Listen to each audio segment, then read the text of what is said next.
Thank you guys for tuning in today, and welcome to another episode of The Source. I'm your host, San Raza, and today we'll be talking to award-winning documentary filmmaker, journalist, and the founder of theAnalysis.news, Paul J.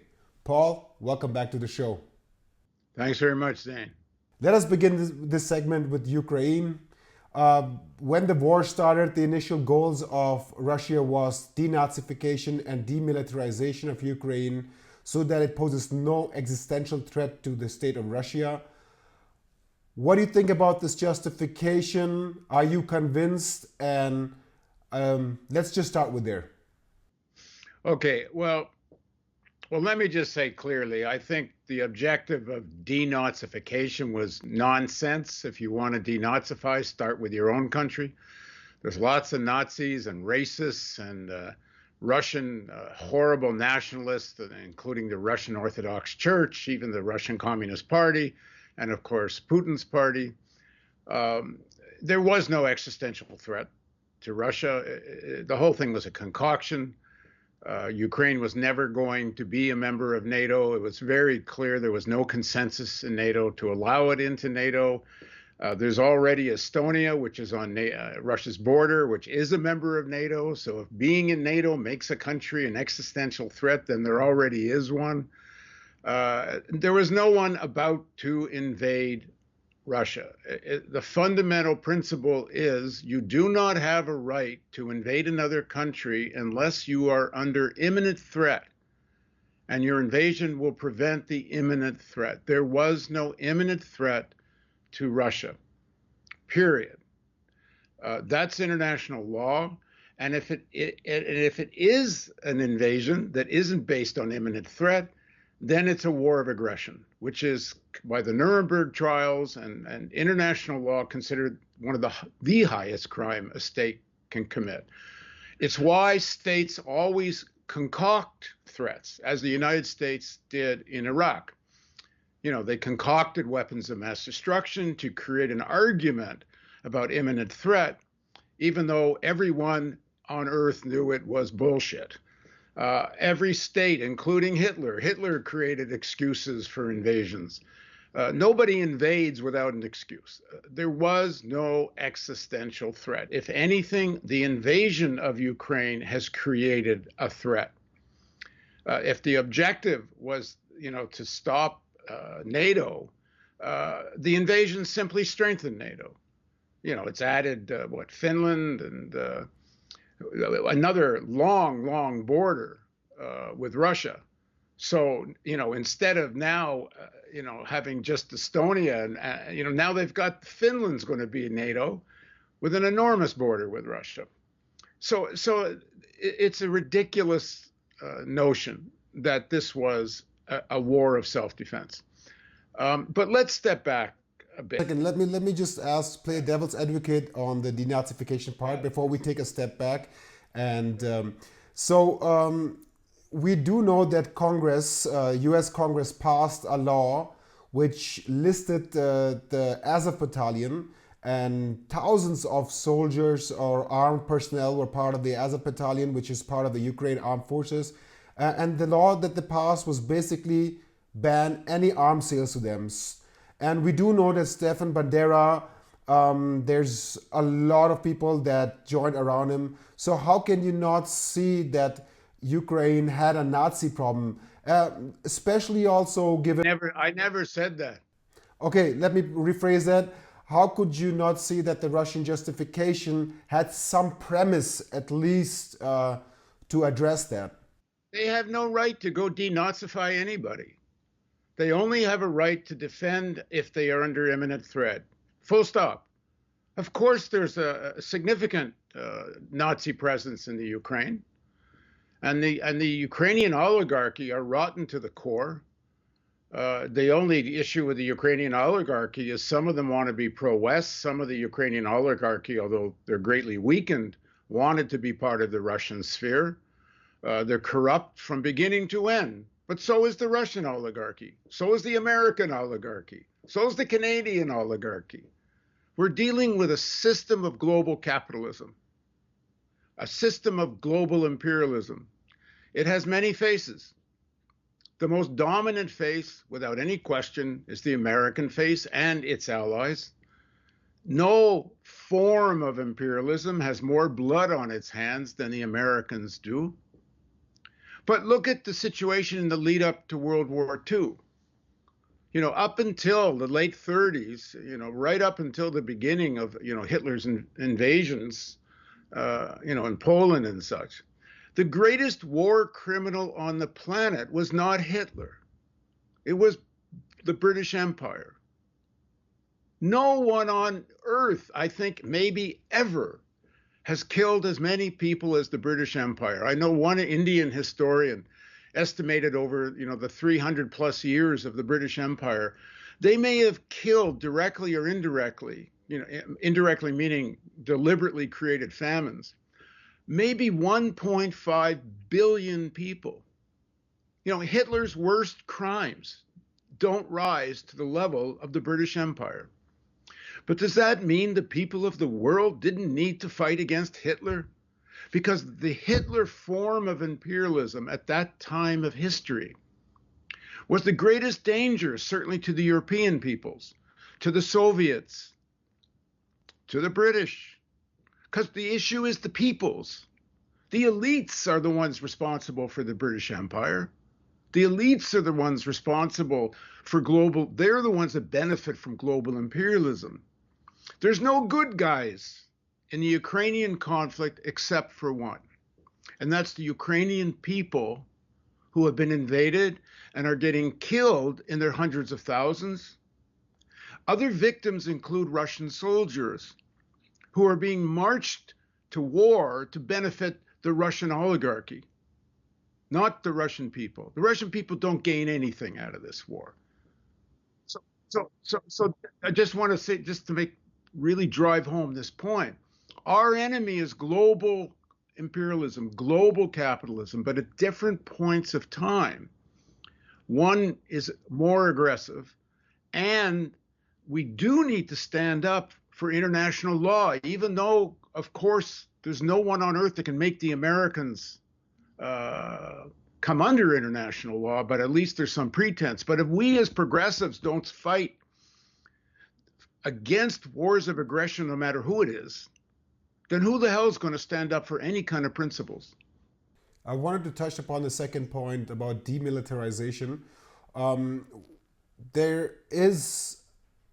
Moscow has been voicing concerns since at least when Putin has come into power. Even William Burns, who is the current CIA director who was stationed in Moscow, a WikiLeaks document reveals that, I'm paraphrasing here, that Ukraine is a very sensitive issue, and if we keep on peddling this line of NATO, then a civil war will break out and Russia will be forced to intervene. The planners of Washington apparently recognize that. We saw also that NATO offered Ukraine in April 2008, John Mersheimer talked about this, that NATO offered Ukraine to become of NATO. And then we saw the US getting involved in 2014 with its CIA-backed coup and supporting right-wing forces.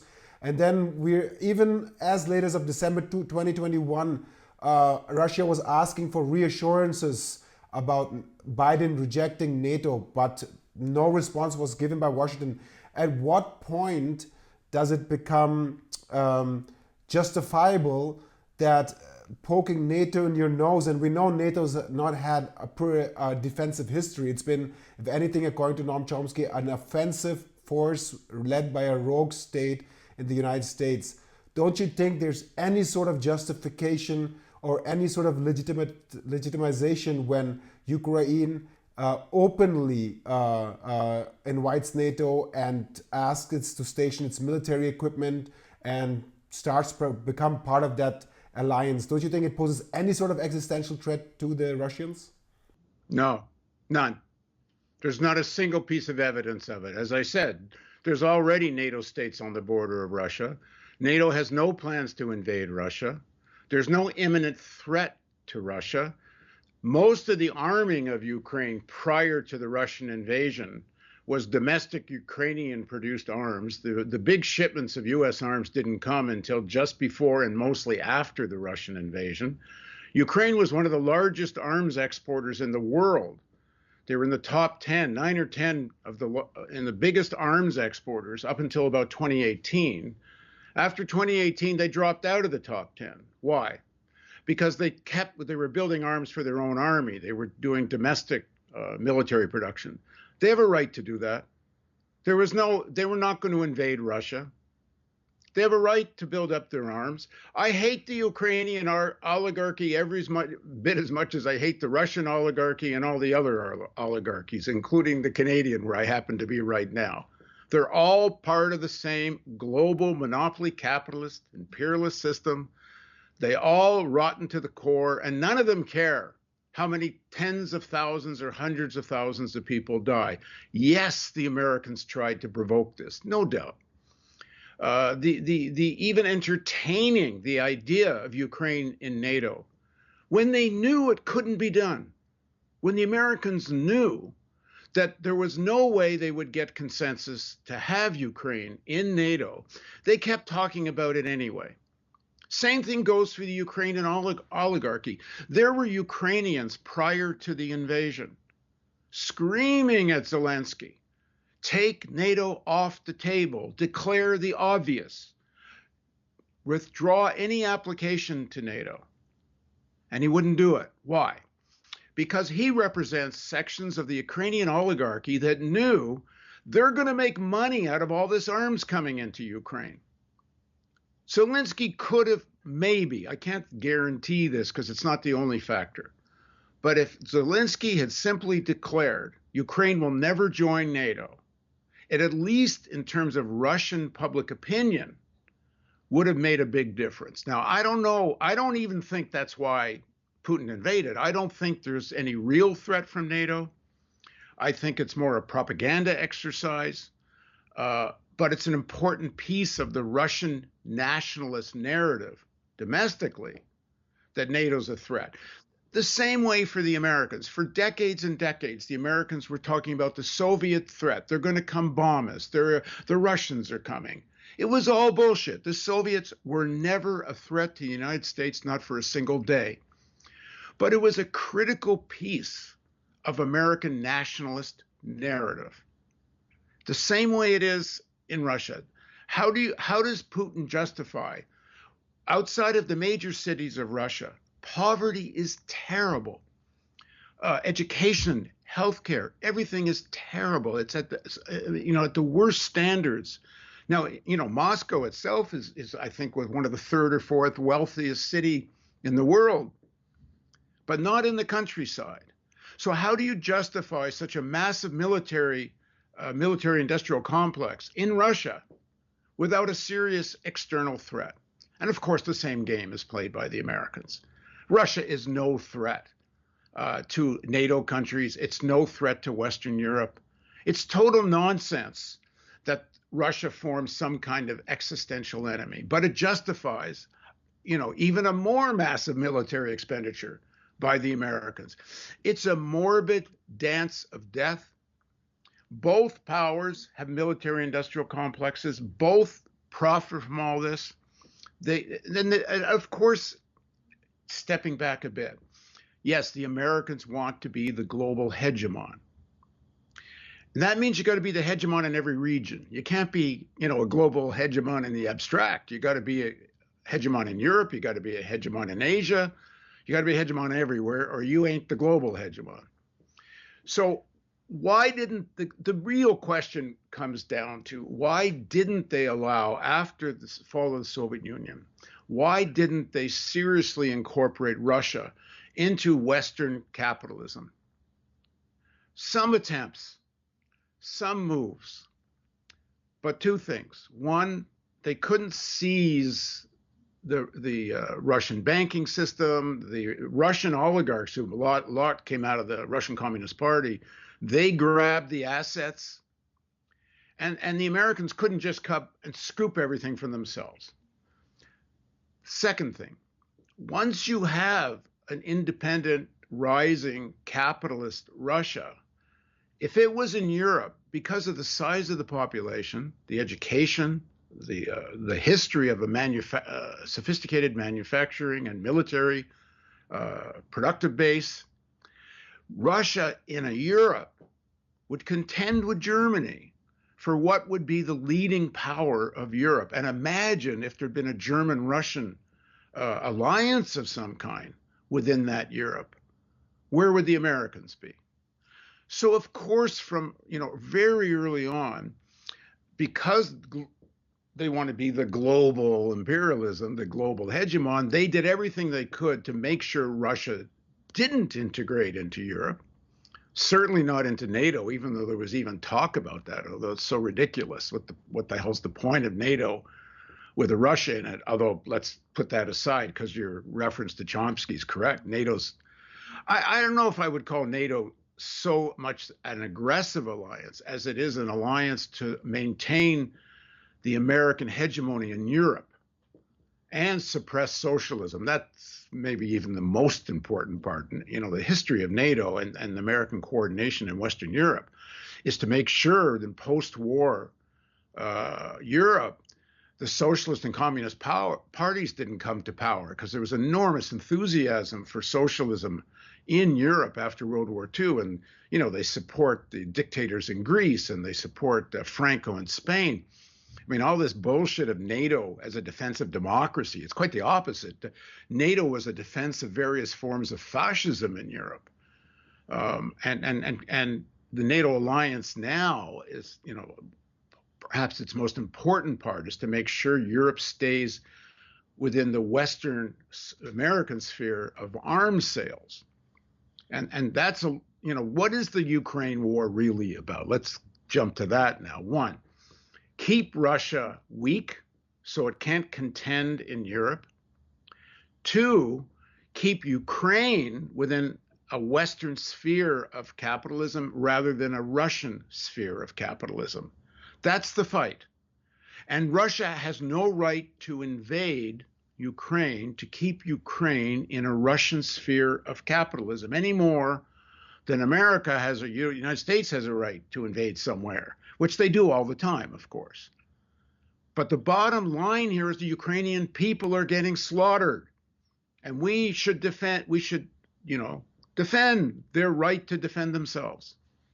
No, you make a good point about when we look at the people suffering. I think this is the first and foremost thing as progressive is to support the people that are suffering, whether it's the Russian soldiers or whether it's the Ukrainian people. These are young people. They're not some intellectuals fighting on ground or politicians. We're talking about young as up to 18 to 23 years old. But we have to also analyze and find out the reasons of why certain states act in a certain way. We like trying to compare the Iraq war, I think, where the US lied about weapons of mass destruction, which was an open lie. Even George Bush had a recent Freudian slip where he said, when he was trying to talk about Putin starting an illegal war in Ukraine, he by mistakenly said Iraq. I'll try to play that clip in right after this. And the decision of one man to launch a wholly unjustified and brutal invasion of of Ukraine. Iraq, too. Anyway. When we look at the history of the United States since the 90s, beginning 2000s, we saw them throwing out important arms control treaties. Look at the IBM Treaty, ICBM Treaty, 2003, Open Skies Treaty, INF Treaty, STAR treaties now being put in question.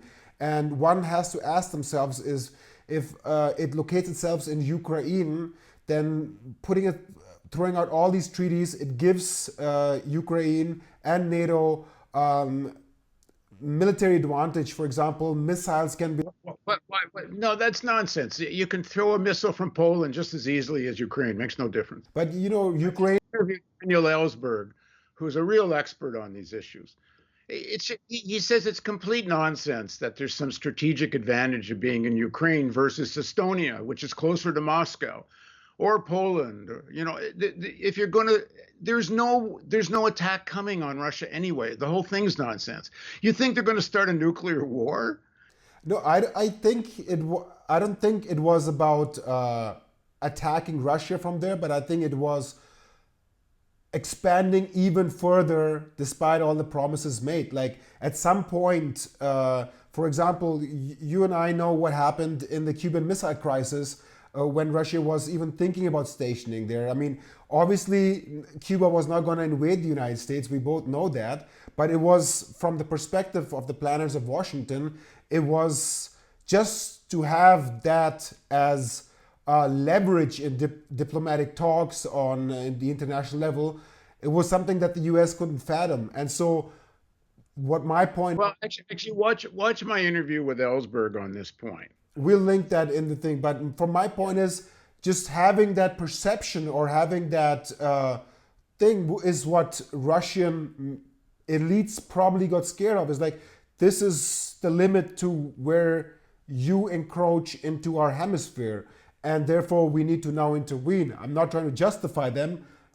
Don't you think the way we've seen nation states act, I'm not saying they've acted the right way, but realpolitik is conducted this way, that you just can't go into Canada and station and make a military alliance with them when the United States is across borders? Don't you think this is for the United States, NATO, and Ukraine to go that far and even entertaining talks? And Zelensky was saying, I think a week before the invasion, he was saying that we are now going to throw away the agreement that we have with Russia about our neutrality. Don't you think that there's at some point a line that one crosses that justifies in the eyes of the Russian elite? That's about it. We're going in now. And obviously there was a line because they did it, but that doesn't mean it isn't a complete violation of international law. It's not a war of aggression. The American blockade of Cuba was illegal, unjustified. There was no threat to the United States by even nuclear weapons in Cuba. It was all BS, and they knew it. There's a quote from McNamara where he says, and he said it later publicly, but at the time he said it privately, but it's been recorded in both ways, that there was no threat from the nuclear weapons in Cuba to the United States. It was a political threat to the Kennedy administration to look weak because the Republicans were hammering Kennedy, and so was the Joint Chiefs of Staff. They wanted an invasion of Cuba.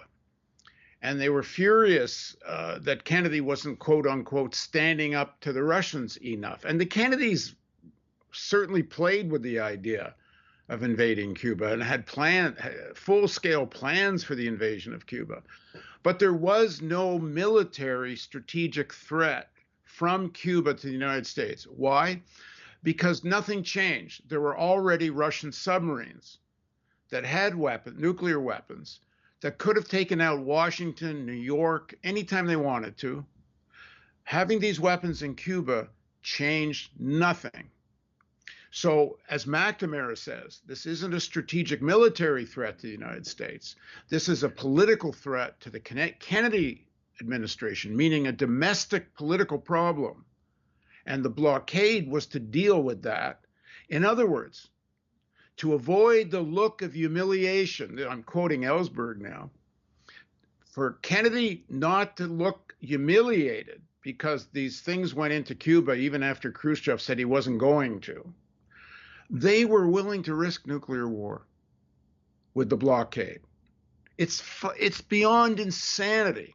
For domestic politics, they were willing to risk nuclear war. So it's the same story going on here in Ukraine. There was no imminent threat to Russia, but because of Russian domestic politics, Putin's party did very badly in the last elections. As I said, outside of some of the major, 2 or 3 of the major cities, the situation for people is terrible. The disillusionment, the disenchantment with the Russian oligarchy is very profound. And the way the Americans fight this in the United States and the way the Russians fight it, and you can add many, many countries, is nationalism. You distract people with a good war. You make money out of the war. And certainly Putin and the Russians never expected this to go on this long. I think he's even admitted it now. They thought it'd be another Crimea. Do you think if NATO was off the table, according to what I've heard from you, Russia would have still invaded Ukraine? I don't know the answer. I know there were strong domestic things driving this. Donbass is a very wealthy, industrialized area, at least it was before the war. It's a prize. The Ukrainian oligarchy, as I said, was split. The part of the oligarchy that really was rooted in the industrial areas of Donbass and very much depended on cheap energy from Russia. They wanted to maintain this kind of Russian alliance. So, and of course, the Russian oligarchy wanted this within the sphere of Russian capitalism more so than Western. The vulnerability, disenchantment, as I say, with the Putin administration. I interviewed Boris Kargalitsky. I'm not sure if you have yet, but he's very clear, and so are others. The Russian people were very furious at the Russian oligarchy for the incredible gap between the rich and the poor. You see these. Russian people saw the Russian oligarchs with their ridiculous yachts and lifestyle and investments, the wealth that was in the hands of this little circle of oligarchs. People were furious at that. And yeah, Putin did step on some of the oligarchs, but any oligarchs that were loyal to the Russian state and didn't get involved in politics, they continued making ridiculous amounts of money. So there's a lot of domestic reasons why this war took place. Yes, they thought it would be an easy cakewalk. I don't know why. I guess because of Crimea. They never expected this long, drawn-out thing. But if NATO had been taken off the table, in terms of Russian public opinion, it would have won. It would have looked like a win for Putin. It would have gotten rid of any excuse of NATO. And while I say it wasn't objectively a threat, subjectively, it felt like one. And the way you framed it earlier, I think it's true in a sense, in terms of the perception. You're already screwed with us in 2014 in Ukraine. We had a president there who tried to make a deal with the EU and didn't like the deal. And, Ukraine was gravitating more to our Russian sphere. And this was a popular revolt in 2014, hijacked by the far right, backed by the US Embassy. It's not as simple as just some American organized coup, but it's a factor there for sure. And yeah, that pissed the Russians off. You're playing in our backyard, and you're manipulating Ukrainian politics, in our next door neighbor, many of whom are Russian speaking. In fact, what is it? I think the majority of the Ukrainian army speaks Russian. I mean, the whole ethnic situation is very complicated in Ukraine. It's not like, you got all Ukrainian speakers fighting Russian speakers. It's all mixed up. And even in Donbass, when the 2014 coup took place, in Donbass, when they created these independent autonomous areas, they weren't looking to join Russia. They wanted some kind of, I'm in Canada right now. They wanted some kind of Quebec-style federalism where there was autonomy and they had the, rights to defend their language and culture, and it had quite a progressive leadership, as I've been told, in the early stages. But that's all a Ukrainian domestic affair, first of all. And none of that complicated Ukrainian situation, including the Nazis who are there and have undue influence, certainly did. I'm not so sure they still do, actually, but they certainly did. None of that justifies the killing of hundreds of thousands of people. We got to keep putting at the center of this conversation the slaughter of hundreds of thousands of people. because this conversation gets into the realm of being a sociopath. The number of people that are talking about this as if they're playing a board game. You know, they're back to Brzezinski's chessboard. No, this isn't a goddamn board game. This is hundreds of thousands of people being slaughtered for bullshit. So let us talk about solutions. What do you think would be the approach to get out of this crisis? We saw that the NATO countries like the UK under Boris Johnson derailed certain talks that were gonna take place just before the summers was beginning. I think there were talks in Istanbul that were set to take place, and Boris Johnson, and I'm paraphrasing here, said the West is not ready for peace. We've seen the German Foreign Minister Annalena Baerbock say Russia has to be ruined. I'm quoting her here. Has to be completely. The last Ukrainian, right? A lot of hawkish talk over these times, and on the other side, we also see the political pressure boiling under Putin to make sure that they come out victorious. And now we hear there has been some rumors that the U.S. military, the Pentagon, is split on this issue, and that since the Poland crisis came, where a missile was mistakenly launched or purposely launched, we don't know, launched by the Ukrainians into Poland, that that kind of awakened certain military figures in the United States to now start diplomatic initiatives. So if the West pursues diplomatic initiatives, what do you think should be the most important factors? And if we don't pursue peace, what is at stake here? What should we as progressive people demand?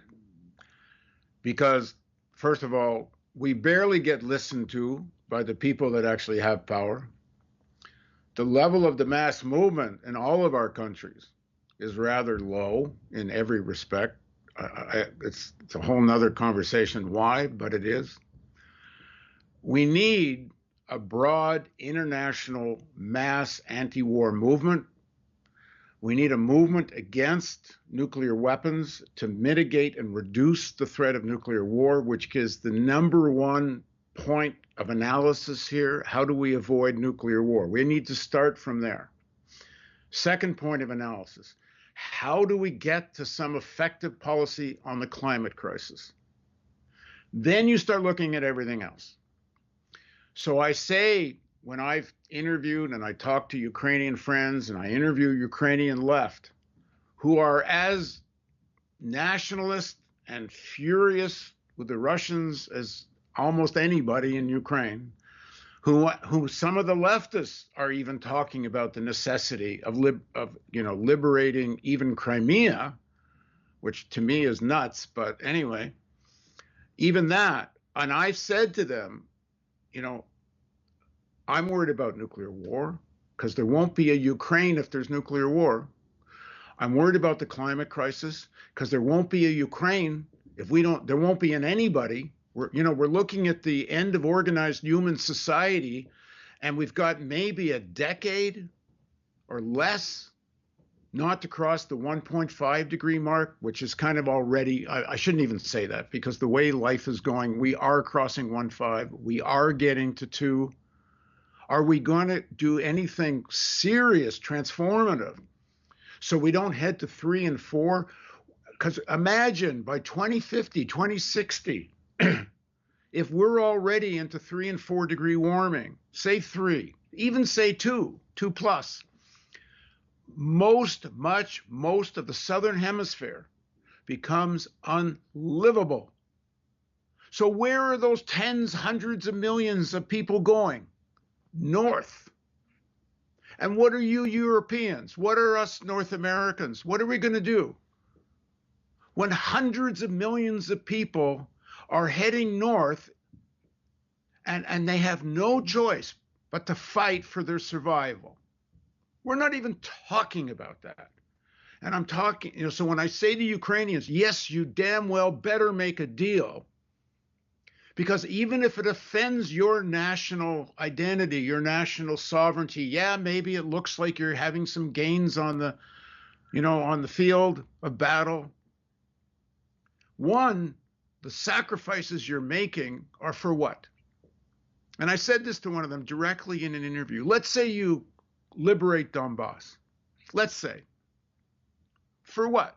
So the Ukrainian oligarchs can take power in Donbass again? You're fighting with all your lives, everything you have, and you're just going to hand it all back to the Ukrainian oligarchy. How about you get organized and at some point turn your guns on the Ukrainian oligarchy? Use this moment the way the Soviets did, even though maybe in the end it didn't work out, but still. Use this moment and overthrow the Ukrainian oligarchy. Declare no NATO. Now, it's easy for me to say sitting here in the comfort of and safety of Toronto. I have no idea if the conditions exist for this in Ukraine. But, ideally, as a progressive, I would love to see this turn into a Ukrainian revolution. Tell the Russians, get the hell out. You want denazification? Great. We want it too, and we'll do it, not you. Ukrainian people will denazify. We'll get rid of the Ukrainian oligarchs. We'll declare no NATO, and we'll declare neutrality. I mean, that's what I would, as a progressive, that's what I want to see. But none of that happens with the Russians continuing to slaughter people. So the Russians need to get the hell out, go back to the borders as they were, February 23rd, if I got the date right. Yes, Ukrainians should declare no NATO. The goddamn Americans should declare no NATO, but that's never going to happen, especially with the Republicans controlling House. But that doesn't matter. The hawks around Biden are just as bad. But at least the Ukrainians should say, okay, Zelensky actually even said this once. He said, look, we're never getting in anyway, so we might as well just say so. And then the Americans and whoever else told him to shut up. Zelensky and his crowd, he's, as an individual, he's played a pretty interesting role. You got to give the guy some credit for, the way he's acted in both as an actor and as a leader. But he represents the Ukrainian oligarchy that are making out like thieves, as they are, bandits. These tons of money that are paying for weapons, most of it, of course, goes to American arms companies who love this and would like it to go on forever. But I'm sure the Ukrainian oligarchy are getting their taste of all this money. But what should happen? Yeah, immediate ceasefire. Absolute declaration Ukraine never joins NATO. Back to the 23rd borders. Then UN supervised referendums in Donbass, in Crimea. Although I have to say, I do think, Russia might win the Crimea referendum because the polling I saw, at least prior to the invasion, Western polling firms said a majority of people of Crimea wanted to be in Russia. I've seen no evidence of that anywhere else. It may be, maybe they haven't done the polling. But even in Crimea, let's, legitimatize it. If the people of Crimea, even after the invasion, if they want to be part of Russia, then great. Have a proper referendum, let it be so, and then let it be done. There needs to be democratic, the will of the Ukrainian people, including, I have to say, just to emphasize it, I think the people of Donbass, especially those areas that declared autonomy and independence, they have a right to self-determination. And so does Crimea.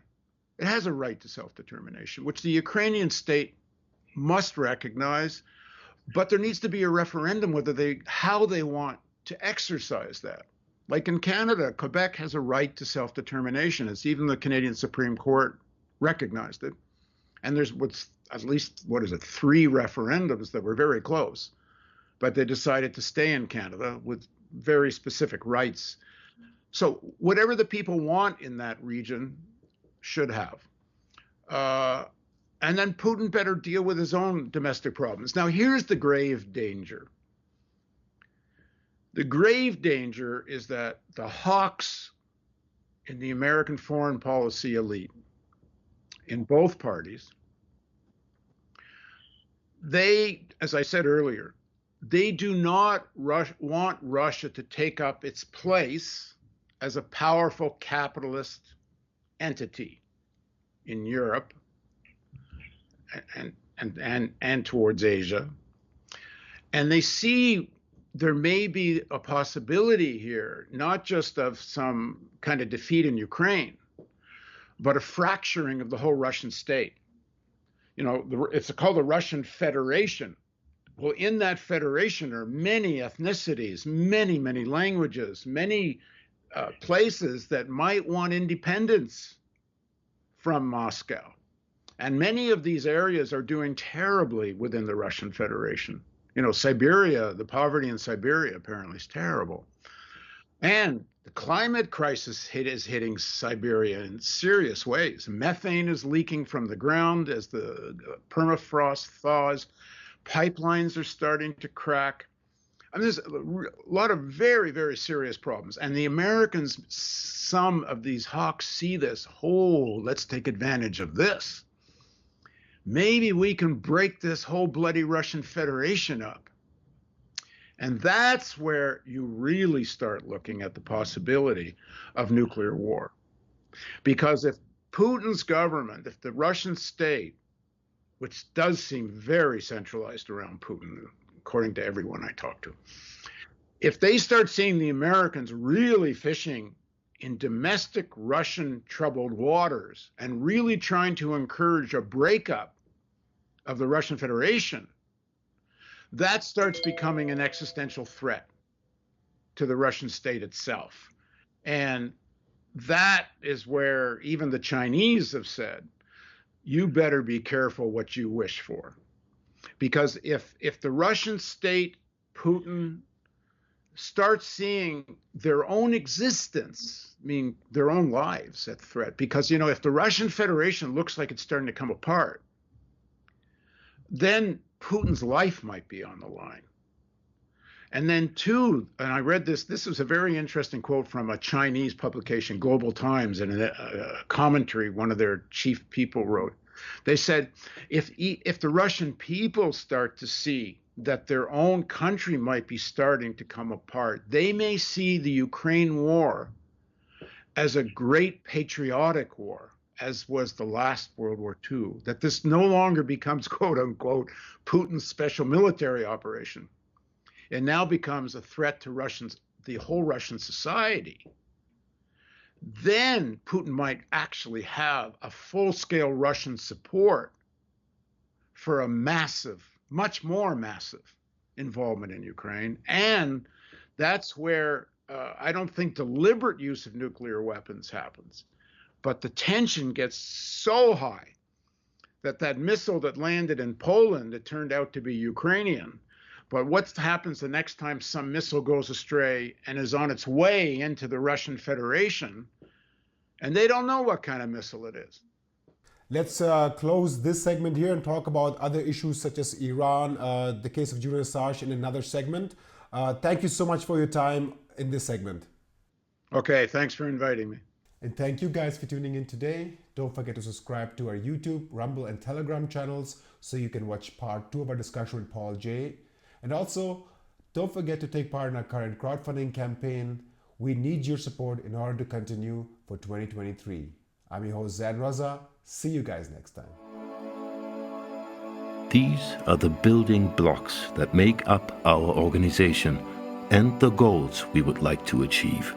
In order to continue our journalism and realize these values fundamental to our democracy, we need 1,000 supporters in our crowdfunding campaign, donating only €5 or dollars per month via Patreon or bank account. Right now, we have only 200 supporters and are not able to take the next step.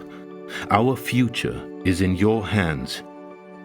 Strengthen independent journalism and be part of meaningful change.